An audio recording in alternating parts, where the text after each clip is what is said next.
Lo dijo en la primera hora. Muy bien, 7:17. Pongamos el comunicado de la Cancillería del día de ayer. Lo presentamos igualmente en la primera parte con una declaración de la Canciller de la República, Gabriela Sommerfield, en la Asamblea Nacional abordada por varios colegas.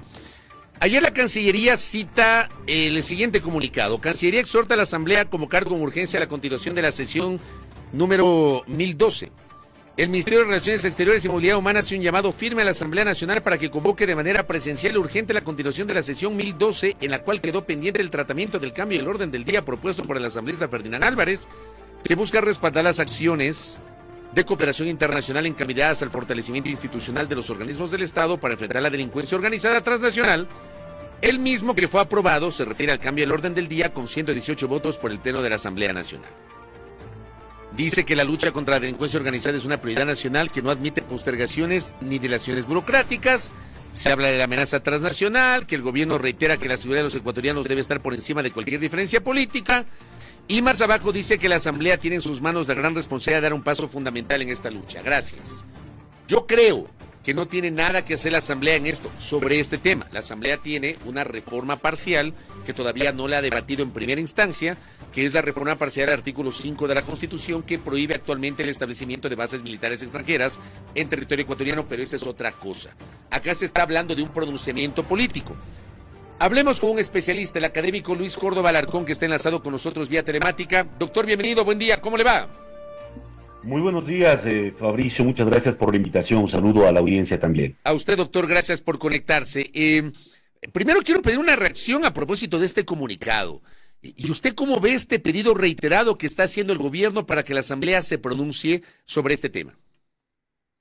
Bueno, me parece que esto tiene un gran significado en el contexto electoral. Lo que está buscando el presidente Noboa es precisamente generar opinión pública en torno a este tema que sabe aumenta, incrementa, ayuda en su lógica de polarizar correísmo, anticorreísmo, narcotráfico versus Estado, etcétera, etcétera. Entonces yo creo que desde esa perspectiva la decisión de involucrar, inmiscuirle a la Asamblea es una estrategia más de carácter electoral que no me parece va a tener mucho éxito tampoco, que es realmente una posición seria de un gobierno sensato para mejorar los gravísimos y terribles índices de seguridad que nos está dejando el 2024. Yo coincido con esa lectura. De hecho, ayer publicaba en mi cuenta de ex que yo no le encontraba sentido a presionar a que la Asamblea se pronuncie, porque ese pronunciamiento no pasa de ser una resolución sin fuerza vinculante, simplemente es un pronunciamiento político, porque además el presidente, y ahí quiero entrar en materia, tiene un instrumento para lograr la cooperación internacional, doctor, que es este acuerdo de cooperación que fue firmado en el gobierno de Guillermo Lasso y ratificado hoy en el gobierno de Daniel Noboa. Ese instrumento le permitiría esta intención de que militares extranjeros apoyen a los policías y militares ecuatorianos en la lucha contra el crimen organizado. Sin duda, ese es uno de los primeros elementos que hay que señalar. Cuando el presidente habla de cooperación internacional, lo que hay que primero diferenciar es cooperación de ayuda. Cooperación es coordinación de políticas para generar beneficios recíprocos entre los estados. Por lo tanto, si queremos cooperar, cualquier país le va a decir cuál es su política, cuál es su plan y de qué manera eso también me beneficia a mí. Ayuda, en cambio, es recibir de manera unilateral aportes, contribuciones de equipamiento, etcétera. Y eso en el contexto actual no será factible.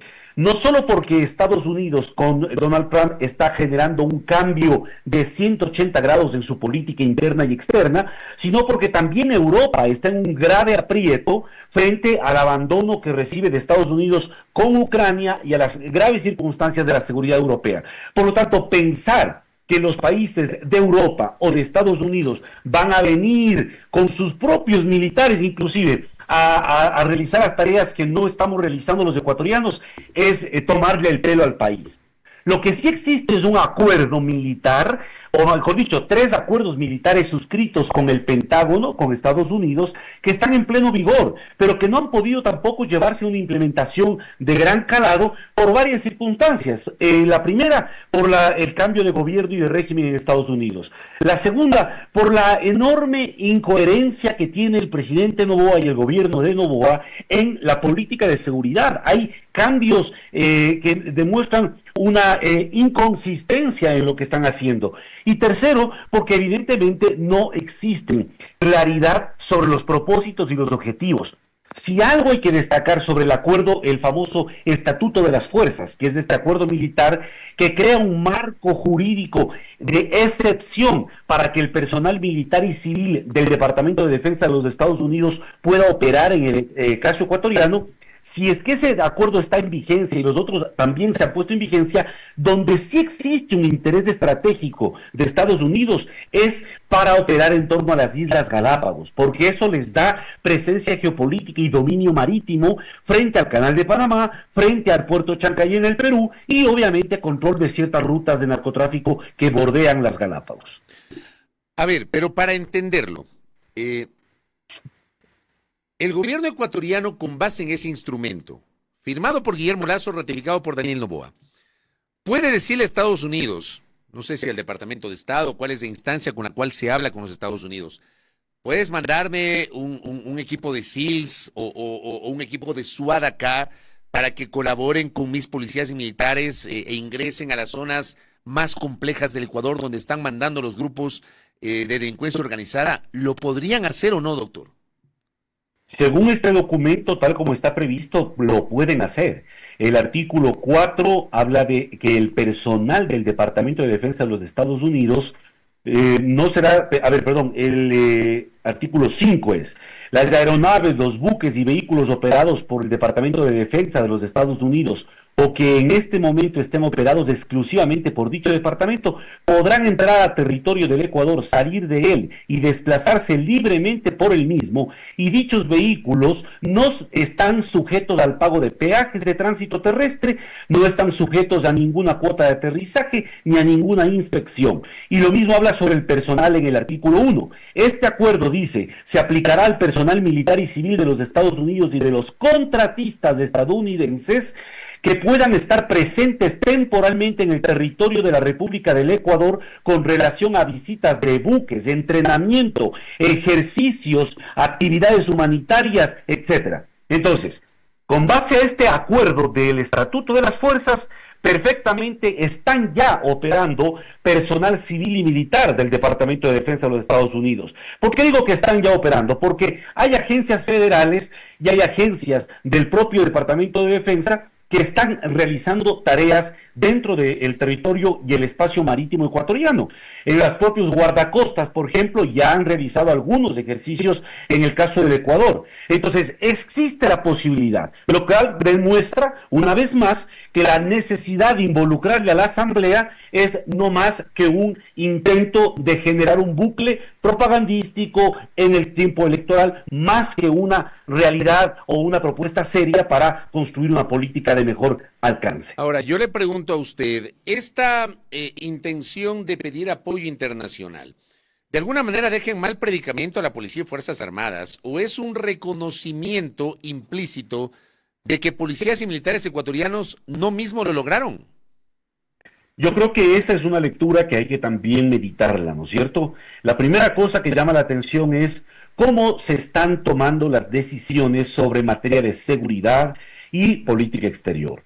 Al haber decidido el presidente, el jefe de Estado, realizar los acercamientos necesarios para traer fuerzas de operaciones especiales, porque eso es lo que pide. No está diciendo, por favor, busquemos cooperación. Él dice, en el comunicado, queremos llamar a fuerzas de operaciones especiales. Para llegar a ese punto, habría que pensar cómo fue el proceso de toma de decisiones, cómo se están tomando las decisiones.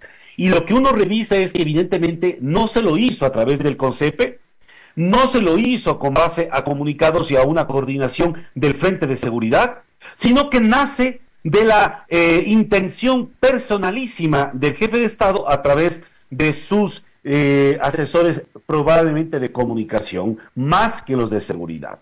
Esto demuestra tres cosas. Primero, que no tenemos un mecanismo para construir decisiones en materia de seguridad, lo cual se refleja en los índices tan grotescos de violencia en el país. Segundo, que no se están canalizando adecuadamente las demandas de la propia policía y las Fuerzas Armadas. En las Fuerzas Armadas hay problemas serios con el personal precisamente por la alta presión que se les impone con los ejercicios y los operativos a nivel nacional. Recordemos que el año anterior se hizo público que solo en los 4 primeros meses de conflicto armado interno se habían presentado 6,000 solicitudes de baja voluntaria dentro de Fuerzas Armadas. En Policía Nacional pasó algo muy similar en los primeros años con el gobierno de Guillermo Lasso. Entonces, no se están escuchando ni siquiera las demandas institucionales y procesando adecuadamente, porque al salir a pedir ayuda externa sin meditar adecuadamente el impacto que eso tiene dentro de las instituciones de seguridad que están cumpliendo lo que ha pedido el presidente, se está realmente creando desconfianza y rompiendo puentes de diálogo con las propias instituciones internas. ¿Por qué ocurre esto? Mi explicación es porque el presidente está desesperado ante una campaña que la ve difícil de ganar. ¿Usted cree que va por ahí la cosa entonces? Al posicionar esto en el contexto de la segunda vuelta, ¿va por ahí? Sin duda, me parece que yo creo ahí hay dos problemas serios que tiene el presidente. El primero es que estaba confiando en que, sobre todo, el gobierno de Estados Unidos iba a darle un espaldarazo en el contexto de la campaña electoral para garantizar su reelección. Pero el gobierno de Donald Trump, como ya hemos visto en su manejo con Ucrania o con Venezuela, no está dispuesto a venderse con nadie. Y lo primero que le estará pidiendo al presidente Noboa es que gane las elecciones para hablar de cualquier otro programa de cooperación o de ayuda externa. Y en esas circunstancias le deja muy mal parado y claro, él sale a buscar qué otros países le pueden ayudar para que en estas próximas 8 semanas le den de alguna manera un rostro distinto a lo que ha significado el gobierno de Noboa en seguridad. Si nosotros buscamos los indicadores, y yo quiero que hay que recordar al país, no solo son el indicador del mes de enero del 2025, que llegó a ser el mes más violento en la historia del país, sino que además estamos hablando de 28 denuncias por desapariciones forzadas entre 2023 y 2024, 145 casos de extralimitación de fuerza pública, 15 presuntas ejecuciones extrajudiciales denunciadas en fiscalía, 80 casos de presunta tortura, solo en el último año. Es decir, los indicadores de cómo ya no solo son organizaciones criminales las que proveen violencia ilícita, sino que también el Estado está proveyendo violencia ilícita, nos reflejan que estamos entrando en un umbral realmente peligroso. Y eso es lo que ha resultado en los indicadores o en las elecciones de la primera vuelta. Las zonas más violentas del país se expresan rechazando una política que ven claramente negligente. Esta parte que usted acaba de decir me parece importante, sobre todo en el contexto de la polémica que se ha generado desde la semana anterior a partir de este señalamiento de por qué la votación que no le fue favorable al gobierno en algunas zonas que están siendo controladas por el crimen organizado. ¿Qué significa para usted esa votación? Porque como le digo, esto provocó incluso que un colega, Martín Payares, se refiere a este tema en una entrevista con Carlos Vera. Fruto de esa declaración, el Consejo Cantonal de Guayaquil lo declara persona no grata. A mí me parece una exageración la postura del Consejo Cantonal, pero más allá de eso, que uno puede debatir la forma en el fondo. ¿Qué significa eso, doctor Luis Córdoba Alarcón? Significa que no están leyendo los indicadores de violencia. Revista Plan B acaba de publicar esta semana un reportaje sobre las 30 ciudades de Ecuador en donde se incrementó la violencia, algunas con niveles históricos. Y cuando uno revisa, uno observa, por ejemplo, que en Manabí, el cantón Pichincha, se incrementó en 708% la violencia. En Orellana, Cantón Francisco de Orellana, se incrementó en 210% la violencia. En el Azuay, Cantón Pucará, 196%. Y ahí podría uno ir revisando cómo, si uno deja de analizar a nivel nacional, porque el presidente Noboa y sus ministros han dicho, hemos logrado un éxito con el conflicto armado interno, hemos reducido el 17% de homicidios a escala nacional. Bueno, a escala nacional, para una mentalidad de contador, parece que es un buen resultado. Pero cuando uno comienza a mirar esto geográficamente, porque la violencia criminal es de geometría variable, cuando observa a nivel local, las cosas son espeluznantes, espeluznantes. El propio Cantón Durán, el año 2024, volvió a romper el récord en su tasa de homicidios. Es decir, lo que nos ofreció el presidente Noboa en agosto del año anterior, cuando disfrazado con casco y chaleco antibalas entró a Durán para hablar de que nos vamos a tomar Durán y por fin vamos ahora sí a darle la paz a la ciudadanía, resultó un fiasco absoluto, porque es precisamente Durán la que más creció en cuanto a datos de violencia y de homicidios. Entonces, estos elementos de juicio le están dando un mensaje claro al gobierno. En las zonas donde no logra garantizar el derecho básico, que es el derecho de protección a la ciudadanía, peor aún logra garantizar bienes públicos y servicios básicos como educación, agua potable, electricidad, etcétera, etcétera, etcétera. Por eso que en otro reportaje muy bueno que hizo recientemente la periodista Lina Manrique, donde se pregunta a fuentes en los cantones donde logró mayor votación el correísmo en el litoral, muchas de estas fuentes responden que votaron por Luisa González porque la gestión de Noboa es un fracaso. Es decir, no votaron porque están a favor de Correa, no votaron porque son correístas, no votaron porque son de izquierda, no votaron por Noboa, es un voto castigo a un gobierno que no demuestra capacidad de gestión. Y si uno mira el perfil de los que han sido ministros en el frente social, en el frente económico o en el frente de seguridad, más allá de ser amigos del presidente, no tienen mucho mérito para estar ahí. Ayer la canciller de la República fue abordada en el ingreso al ascensor del Palacio Legislativo. Y ella decía que espera mantener esta semana una reunión interinstitucional con el propósito de definir con qué países se conversará para lograr el apoyo de fuerzas especiales internacionales. Le invito a escuchar un extracto de lo que dijo la canciller. Por favor, póngale.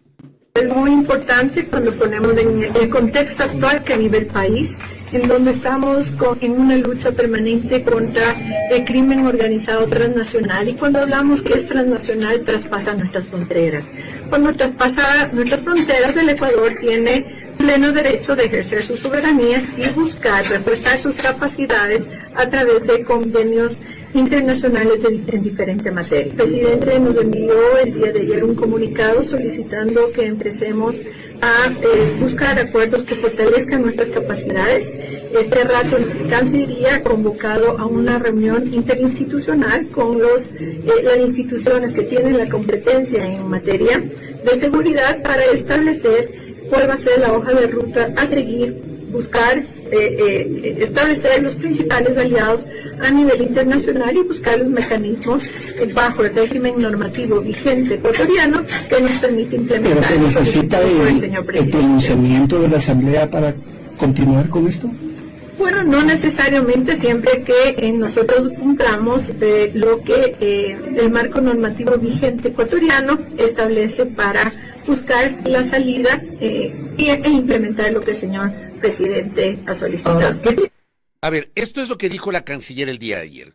¿Qué lectura le da usted a estas expresiones de Gabriela Sommerfeld, doctor Luis Córdoba Alarcón? Mire usted, ahí mismo se observan dos inconsistencias graves. La primera, sobre el rol de la Asamblea Nacional, que es la última parte de su exposición. No es necesario involucrar a la Asamblea Nacional cuando se busca hacer acuerdos de cooperación internacional en materia de seguridad, porque eso es una competencia exclusiva del presidente a través de su Cancillería. Y la segunda inconsistencia, que ya no está hablando exclusivamente de operaciones o de fuerzas de operaciones especiales, sino habla ya la canciller de acuerdos de cooperación en general. Y yo creo que ahí están confundiendo varias cosas. La primera, están pensando que el Ecuador, o están pensando que la ciudadanía no sabe que el Ecuador ya tiene acuerdos de cooperación internacional para la lucha contra el crimen transnacional. Los tiene firmados con Estados Unidos, pero también los tiene firmados con el Reino Unido de Gran Bretaña. Tiene acuerdos firmados en el marco de la cooperación con España, que es incluso lo que ha permitido algunos de las detenciones a objetivos de alto valor en la propia España. Está a punto de firmar acuerdos con Italia. Es decir, no es que es nuevo, no está inventando el agua tibia. Lo que quiere es asaltarle la conciencia y sorprender a la ciudadanía. Y es de eso de lo que el país se está cansando. Los gobiernos tienen que aprender a gestionar y resolver problemas, no sorprenderle a la ciudadanía con estos anuncios que son globos de ensayo. Y la última cosa, sí es cierto que hay mucho más por hacer en materia de cooperación internacional. Pero eso, ¿por dónde debería empezar? Por coordinar el trabajo con los países de la región. Porque si algo nos está demostrando los giros geopolíticos con la presencia de Trump en la presidencia de Estados Unidos y con los actos y su aproximación incluso a Rusia en torno a Ucrania, etcétera, es que estamos entrando a un mundo multipolar, un mundo al menos tripolar, donde China, Rusia y Estados Unidos van a definir sus zonas de influencia y van a actuar en consecuencia. Si el Ecuador no se sintoniza con la nueva realidad del escenario geopolítico y sigue pensando que vive en un mundo globalizado, donde todo es libre comercio, etcétera, va a darse con la piedra en la boca y nos va a traer costos políticos y económicos bastante serios.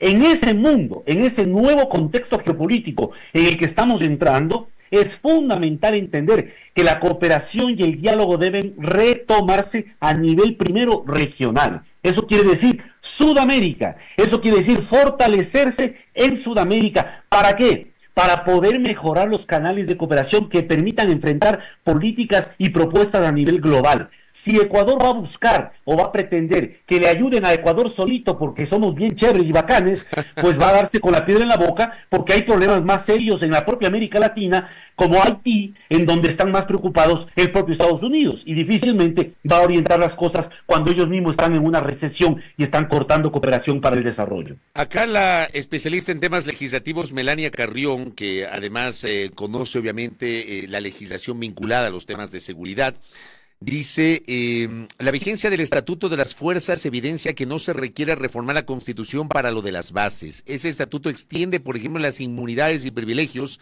a contratistas del Departamento de Estado de Estados Unidos, no solo al personal militar, es amplísimo. Si el gobierno quiere cooperación para seguridad, tiene la forma de hacerlo suscribiendo los convenios que considere pertinentes con cualquier país. ¿Coincide con esta visión, doctor? Sin duda, coincido, me parece que es la correcta. Efectivamente, el Estatuto de las Fuerzas les da inmunidad, les da privilegios, crea un estatuto jurídico de excepción para todo el personal civil y militar y para los contratistas del Departamento de Defensa de los Estados Unidos que vengan a territorio ecuatoriano. Entonces, y no hay que olvidar otra cosa, que yo mismo lo publiqué en un informe sobre Estados Unidos en la mira el año anterior. No hay que olvidar una cosa.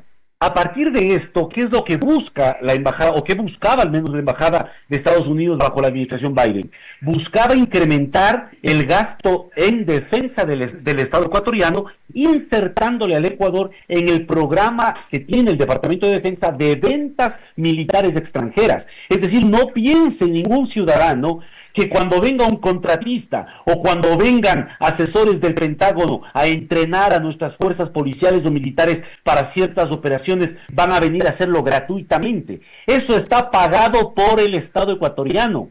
De eso se trata este acuerdo y este programa de ventas extranjeras. De igual manera como las ventas en tecnología, armamento, equipamiento. Son minúsculas las donaciones que ha entregado el propio gobierno de Estados Unidos cuando uno mira el porcentaje de las donaciones con lo que están pidiendo que se contrate para beneficiarse ellos. Porque son países que nunca están dispuestos a regalar nada. Y esto es importante entenderlo, peor aún con el nuevo gobierno de Donald Trump. ¿Qué es lo que le está diciendo a Ucrania, por ejemplo? Que le entregues 500,000 millones de dólares valorados en minería de tierras raras a cambio de darle protección y seguridad. Como no aceptó en primera instancia Zelensky el acuerdo, entonces lo desechó y ahora están haciendo un acuerdo directamente con Rusia. Oiga, doctor, y digamos, esto viene a ser lo coyuntural, porque la Asamblea todavía no debate en primera instancia el proyecto de reforma parcial a la Constitución para eliminar la prohibición del establecimiento de bases militares extranjeras en territorio ecuatoriano. Eso está en el artículo 5 de la Constitución. ¿Cómo le ve usted, en cambio, ese tema que va asociado a lo que estamos conversando? A ver, ahí hay algo muy importante que advertir al país. Yo lo publiqué en el 1 de enero de este año, en un documento que se llama Nuevos Enclaves Militares en Perú y Ecuador. Lo primero que hay que entender es que el Pentágono tiene un plan, una estrategia de seguridad hemisférica bastante bien avanzado desde hace algunos años atrás. Y en ese plan no solo es el Ecuador, en donde ha crecido la intervención directa de fuerzas militares norteamericanas, también es el Perú. Y en este documento muestro cómo hay dos objetivos estratégicos a nivel hemisférico de los Estados Unidos. El primero es insertarle a Galápagos y todo su espacio marítimo en la arquitectura de seguridad y defensa de los Estados Unidos, para que desde Galápagos puedan tener posibilidades de control del Canal de Panamá, en donde hay empresas chinas, y posibilidades de control del puerto de Chancay en el Perú, que acaba de inaugurar también China. Porque evidentemente la hipótesis de conflicto del Pentágono es fundamentalmente con la República Popular China. Pero no solo es Galápagos, sino en el Perú se acaba de autorizar la construcción del puerto espacial en una zona del departamento de Piura, en Talara, lo cual permitirá trasvasar, conectar lo que es supervisión marítima aérea, lo que serán incluso espionaje submarino, con lo que es la ayuda y el soporte satelital. Si uno mira estos dos componentes que se están desarrollando a nivel del Perú y a nivel de Galápagos, uno observa realmente un entramado estratégico en donde no es ni imprescindible y no vamos a ver bases militares como las que existió el FOL, el famoso puesto de avanzada operacional que teníamos en la base aérea de Manta. Eso ya no está dentro del diseño estratégico de Estados Unidos, sino que eso lo están haciendo en el Indo-Pacífico. Hay islas como las de Guam, en donde están construyendo bases militares de Estados Unidos, pero por su cercanía con China. No tiene necesidad de hacerlo ahora en América Latina, cuando hay un nivel operacional mucho más dinámico gracias a los satélites, a los drones, a otros mecanismos tecnológicos. Entonces, esto de que se permitan o no bases militares extranjeras no tiene un asidero real si uno mira el diseño estratégico de Estados Unidos. Es probable, y aquí viene el añadido, es probable que los acercamientos del gobierno de Daniel Noboa con el gobierno de Israel sí estén conversaciones para instalar un puesto de operaciones israelí que permita incidir en la formación de tropas especiales para el Ecuador y la región. Eso es diferente y eso puede estar también en el menú del presidente Noboa. Correcto, doctor Luis Córdoba Alarcón. Veamos qué pasa con este tema. Solamente cierro con algo. Hay una reflexión que ayer publicaba María Dolores Miño en su cuenta de X. Para tener apoyo militar extranjero hace falta que otros países quieran dar el apoyo. Usted ha sido claro y ha hecho una explicación hasta geopolítica de cuáles son las prioridades y también ha hablado de que deberíamos voltear primero la mirada hacia esta parte del continente. ¿Tenemos alguna certeza de que algún país nos querrá apoyar?